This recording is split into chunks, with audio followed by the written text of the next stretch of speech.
নমস্কার বন্ধুরা, রুচির কিচেনে সবাইকে স্বাগত জানাই। আজ নিয়ে এসেছি ফুলকপির নিরামিষ। ফুলকপি খেতে আর ভালো না লাগলে এই রেসিপিটা বানিয়ে দেখুন। বাড়ির সকলেই চেটে পুটে খাবে, এতটা ভালো হয় খেতে। আর এই রেসিপি বানাতে খুব বেশি মশলারও প্রয়োজন হয় না। চলুন তাহলে রেসিপিটা দেখে নেওয়া যাক, আশা করি ভালো লাগবে। তো প্রথমেই দেখুন, এখানে আমি বেশ বড় সাইজের একটা ফুলকপি নিয়েছি। এখন এই ফুলকপিটাকে কেটে নিতে হবে। তো প্রথমেই ফুলগুলোকে এইভাবে আলাদা করে নেব।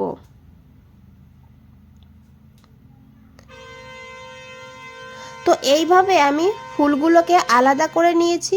আর যেগুলো বড় ফুল সেগুলোকে এইভাবে দেখুন একটু ডাঁটার কাছ থেকে কেটে নিয়েছি, তাহলে খুব তাড়াতাড়ি করে ডাঁটাগুলো সিদ্ধ হবে আর ভেতরে মশলাটাও ঢুকবে। এখন এই ফুলকপিটাকে খুব ভালো করে ধুয়ে নিতে হবে।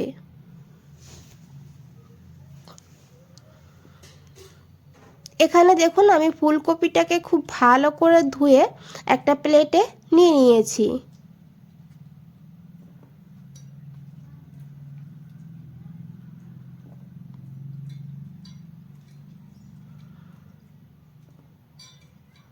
আর এই রেসিপির জন্য খুব বেশি ছোট করে ফুলকপিটাকে কাটবেন না। তো দেখুন আমি কিভাবে কেটেছি। আর এদিকে দেখুন বন্ধুরা, আমি একটা পাত্রে গরম জল বসিয়ে দিয়েছি। জলটা গরম হতে শুরু করে দিয়েছে। এখন এখানে দিয়েছি অল্প করে একটু লবণ। এইভাবে ফুলকপিটাকে হালকা একটু ভাপিয়ে নিলে তাহলে ফুলকপি খেলে কিন্তু অনেকের গ্যাসের সমস্যা হয়, সেই সমস্যা হয় না। আর ফুলকপির মধ্যে যদি পোকা থাকে সেটাও বেরিয়ে যায়। আর ফুলকপিগুলো খেতেও কিন্তু খুবই ভালো হয়। তো ফুলকপিগুলো এখানে দিয়ে দিয়েছি। এখন এইভাবে ভালো করে মিশিয়ে নেব আর 2 মিনিট এভাবেই ভাপিয়ে নেব। খুব বেশি ভাপাবেন না, 2 মিনিটই ভাপিয়ে নিতে হবে।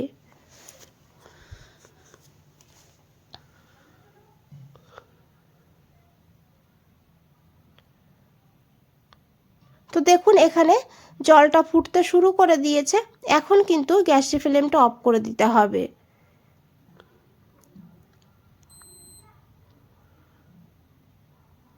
আর ফুলকপিটা দেখে বুঝতেই পেরেছেন আগের থেকে কিন্তু একটু নরম হয়ে গিয়েছে।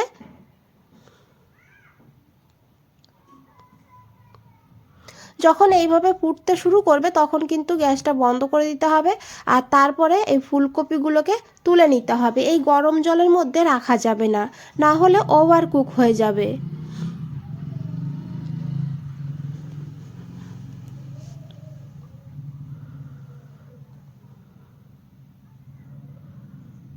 তো দেখুন বন্ধুরা, এখানে আমি ফুলকপিগুলো তুলে নিয়েছি।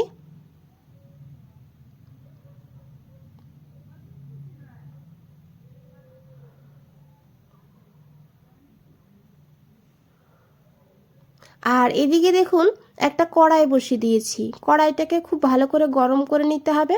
তারপরে দিতে হবে এখানে 2 চামচ সাদা তেল। আমি রান্নাটা সাদা তেলে করেছি, তবে আপনারা চাইলে সর্ষের তেলেও করতে পারবেন। খুব বেশি তেলের এখানে দরকার হবে না, 2 চামচই দিতে হবে, কারণ ফুলকপিগুলো ভেজে নেব। আর যতটাই এখানে তেল দেবেন ততটাই কিন্তু তেল ফুলকপিতে টেনে নেবে, সেই কারণে অল্প করেই তেলটা দিতে হবে।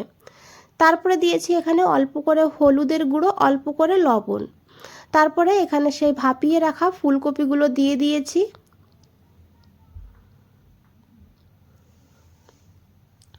এখন ফুলকপিটাকে খুব ভালো করে ভেজে নিতে হবে, তবে ভেজে কিন্তু একদম লাল করব না।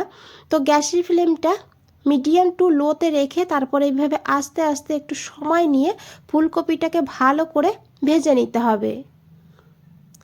ফুলকপিটা ভাজাও হবে, আবার উপরে কিন্তু একদম লাল লাল হবে না। সেইভাবে বন্ধুরা ফুলকপিটা একটু সময় নিয়ে ভেজে নিতে হবে। এদিকে ফুলকপিটা ভাজা হোক, আমি এখানে একটা মশলা বানিয়ে নেব।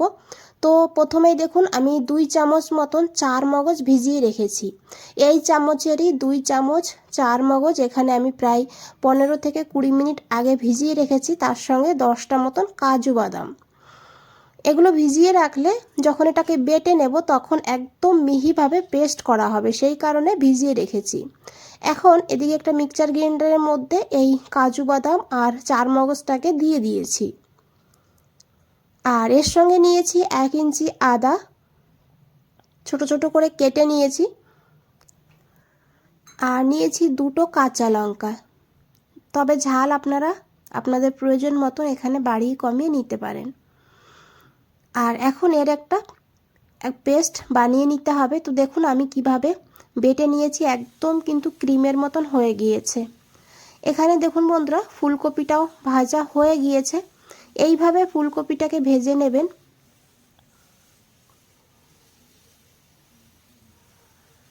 এইভাবে একটু সময় নিয়ে ভেজে নিলে ফুলকপিটা দেখতেও ভালো হবে, আবার কিন্তু ফুলকপিটা একদম ভেতর পর্যন্ত ভাজাও হয়ে যাবে। তো এখানে আমি ফুলকপিগুলো তুলে নিয়েছি। এই কড়াইতে আরও 2 চামচ সাদা তেল যোগ করেছি। তেলটাকে খুব ভালো করে গরম করে নিতে হবে। তারপরে দিতে হবে এখানে শুকনো লঙ্কা। এখানে আমি একটা শুকনো লঙ্কা এইভাবে ফাটিয়ে দিয়েছি, তাতে ফ্লেভারটা খুব ভালো হয়। দিয়েছি ছোট এলাচ 2টো, লবঙ্গ, দারচিনি, তার সঙ্গে অল্প করে একটু গোটা জিরে দিয়েছি। এখন ফোড়নটাকে খুব ভালো করে ভেজে নিতে হবে। তারপরে এখানে দিতে হবে একটু হিং। যেহেতু নিরামিষ রান্না তাই একটু হিং দিলে ফ্লেভারটা খুব ভালো হবে। দিয়েছি এখানে বেটে রাখা সেই কাজু বাদাম। গ্যাসের ফ্লেমটা একদম লোতে রাখবেন, না হলে নিচে লেগে যাবে, যেহেতু কাজু বাদাম বাটা আছে। আর এখন এইভাবে খুব ভালো করে মিশিয়ে নেব।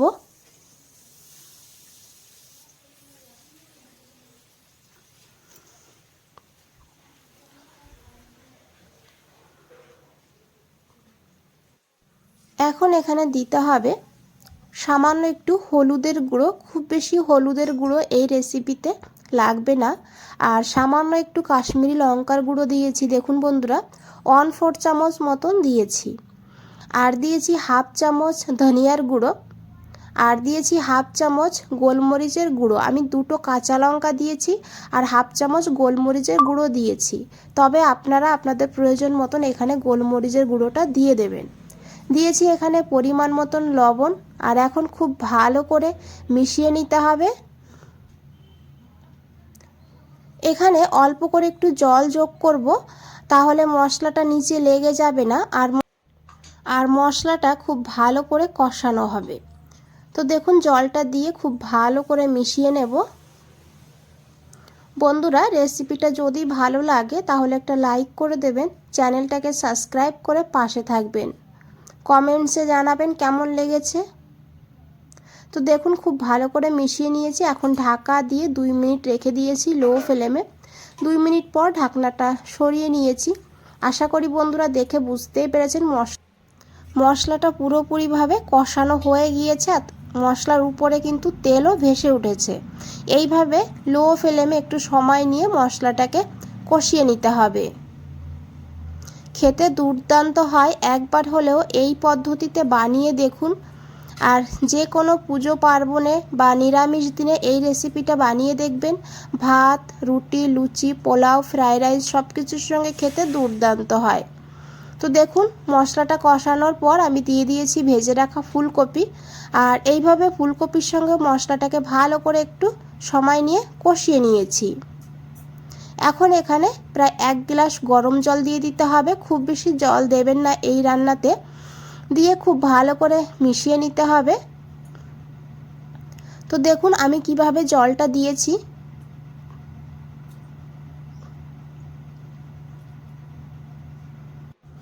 এখন ঢাকা দিয়ে রান্না করব প্রায় 7 থেকে 8 মিনিট লো ফ্লেমে। 8 মিনিট পর ঢাকনাটা খুলে নিয়েছি। এখন একবার খুব ভালো করে মিশিয়ে নিতে হবে।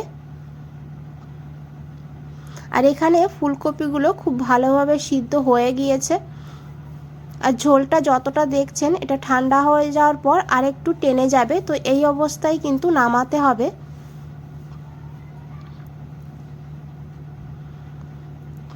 আর এখন এখানে দিয়ে দেব 1/2 চামচ চিনি। যেহেতু নিরামিষ রান্না তাই একটু চিনি দিলে টেস্টটা খুব ভালো হবে।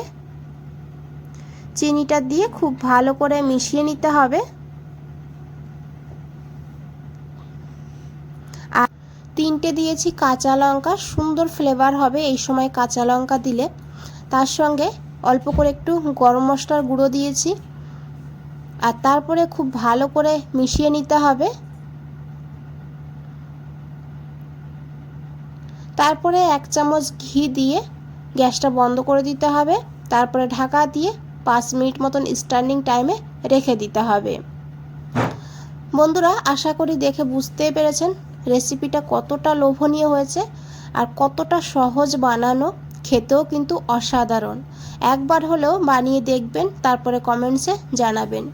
বন্ধুরা, আজ তাহলে এই পর্যন্তই, ফিরে আসছি নতুন কোনো রেসিপি নিয়ে। ভালো থাকবেন, সুস্থ থাকবেন। সবাইকে অনেক অনেক ধন্যবাদ এত সময় ধৈর্য ধরে রেসিপিটা দেখার জন্য।